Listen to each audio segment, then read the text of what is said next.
தேர்தலின் போது அளிக்கப்பட்ட வாக்குறுதிகளில் சில வாக்குறுதிகள் நிறைவேற்றப்படாமல் இருப்பதை ஒப்புக்கொள்வதாக முதலமைச்சர் மு.க.ஸ்டாலின் தெரிவித்திருக்கிறார். கொளத்தூரில் நடைபெற்ற சமத்துவ பொங்கல் பண்டிகையை முதலமைச்சர் மு.க.ஸ்டாலின் தொகுதி மக்களோடு சேர்ந்து கொண்டாடினார். அப்போது பேசிய அவர், பொங்கல் பண்டிகையை தமிழக மக்கள் வெகு சிறப்பாக கொண்டாடுவார்கள் என்றும், தங்கள் வசிக்கும் ஊர்களில் பொங்கல் பண்டிகையை மக்கள் மகிழ்ச்சியாக கொண்டாட வேண்டும் என்பதற்காக 17ஆம் தேதி ஒரு நாள் கூடுதலாக விடுமுறை அளிக்கப்பட்டிருப்பதாகவும் குறிப்பிட்டார். தேர்தல் வாக்குறுதிகளில் ஒரு சில வாக்குறுதிகள் நிறைவேற்றாமல் இருப்பதை ஒத்துக்கொள்வதாகவும், மிக விரைவில் நிறைவேற்றப்படாத வாக்குறுதிகள் நிச்சயம் நிறைவேற்றப்படும் என்றும் முதலமைச்சர் உறுதியளித்திருக்கிறார். தனது உயிர் பிரியும் வரையிலும் பெண்களின் உரிமைக்காகவும் போராடியவர் பெரியார் என முதலமைச்சர் மு.க.ஸ்டாலின் தெரிவித்திருக்கிறார். பெரியாரை விமர்சிப்பவர்கள் குறித்து பேசி அவர்களை அடையாளம் காட்ட தான் விரும்பவில்லை என்றும் முதலமைச்சர் கூறினார். பெரியாரை மிகவும் இழிவான சொற்களால் பேசியுள்ள சீமானுக்கு கடும் கண்டனங்கள் எழுந்துள்ளன.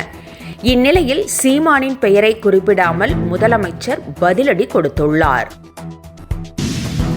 அர்ப்பணிப்பு, கடின உழைப்பு ஆகியவை சொந்த வாழ்க்கையில் வெற்றியை கொடுக்கலாம் என்றும், ஆனால் அது வெற்றிகரமான அரசியல்வாதியாக உங்களை உருவாக்காது என்றும் பிரதமர் நரேந்திர மோடி கூறியுள்ளார். அரசியல்வாதியாக இருப்பது, அரசியலில் வெற்றி பெறுவது இரண்டும் வெவ்வேறானவை என்றும் பிரதமர் கூறினார். அரசியல்வாதியாக வர நினைப்பவர்களுக்கு லட்சியத்தை விட திட்டம் மேலானது என்றும் பிரதமர் குறிப்பிட்டுள்ளார். மதுரை தூத்துக்குடி புதிய ரயில் பாதை திட்டத்தை கைவிடுமாறு தமிழக அரசு கூறவில்லை என அமைச்சர் சிவசங்கர் பதிலடி கொடுத்துள்ளார். இந்த திட்டத்தை கைவிட மாநில அரசு வலியுறுத்தியதாக ரயில்வே அமைச்சர் அஸ்வினி வைஷ்ணவ் கூறியதில் உண்மை இல்லை என்றும் அவர் விளக்கமளித்திருக்கிறார். முன்னதாக மதுரை தூத்துக்குடி புதிய ரயில் திட்டத்தை தமிழக அரசு கைவிட்டதாக கூறி அண்ணாமலை போராட்டம் அறிவித்திருந்த நிலையில் அமைச்சர் அதற்கான விளக்கத்தை அளித்திருக்கிறார். தமிழகத்தில் நீட் தேர்வை ரத்து செய்யாமல் இருக்க மத்திய அரசே காரணம் என தமிழக வெற்றிக் கழக தலைவர் விஜய் அறிந்தாரா என தெரியவில்லை என்று திருமாவளவன் தெரிவித்திருக்கிறார். நீட் தேர்வு ரத்து விவகாரம் குறித்து தமிழக அரசை விஜய் கடுமையாக விமர்சித்திருந்தார். இதற்கு பதிலளித்துள்ள திருமாவளவன், நீட் தேர்வு ரத்து முயற்சியில் திமுக தனது கடமையை செய்துவிட்டதாக தெரிவித்துள்ளதுடன், இனி தேர்வு ரத்து குறித்து மத்திய அரசிடம்தான் கேள்வி கேட்க வேண்டும் என்றும் குறிப்பிட்டுள்ளார். சட்டமன்ற தேர்தலை ஒட்டி சுற்றுப்பயணம் மேற்கொள்ள இருப்பதாக எடப்பாடி பழனிசாமி தெரிவித்துள்ளார். சென்னையில் உள்ள அதிமுக தலைமை அலுவலகத்தில் நேற்று நடைபெற்ற மாவட்ட செயலாளர்கள் கூட்டத்திற்கு பிறகு செய்தியாளர்களை சந்தித்த எடப்பாடி பழனிசாமி, ஈரோடு கிழக்கு இடைத்தேர்தலில் அதிமுக போட்டியிடாது என்று தெரிவித்தார். டாலருக்கு நிகரான இந்திய ரூபாயின் மதிப்பு வரலாறு காணாத அளவில் 86 ரூபாய் 4 காசுகளாக வீழ்ச்சி அடைந்ததற்கு பிரதமர் மக்களிடம் பதில் சொல்லியே ஆக வேண்டும் என்று பிரியங்கா காட்டமாக தெரிவித்திருக்கிறார்.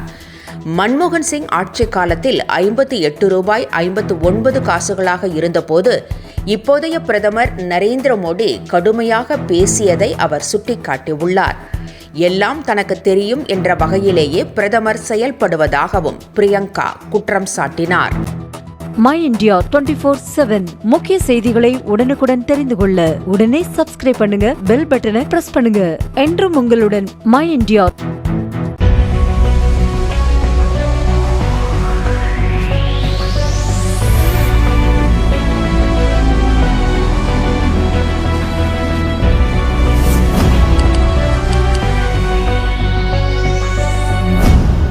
தேசத்தின் நம்பிக்கை மாத இதழ் அப்பா பதிப்பகம் இணைந்து வழங்கும் நேர்மையாளர் சகாயம் IAS அவர்களின் அனுபவ பதிவில் கடைசி தரியில் கண்டாங்கி சேலை இப்போது பரபரப்பாக விற்பனையாகிக் கொண்டிருக்கிறது.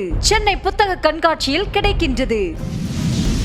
புத்தகத்திற்கு உடனே அழையுங்கள் 701002 9823 9315077173 மற்றும் 8925917667. கடைசி தரியில் கண்டாங்கி சேலை.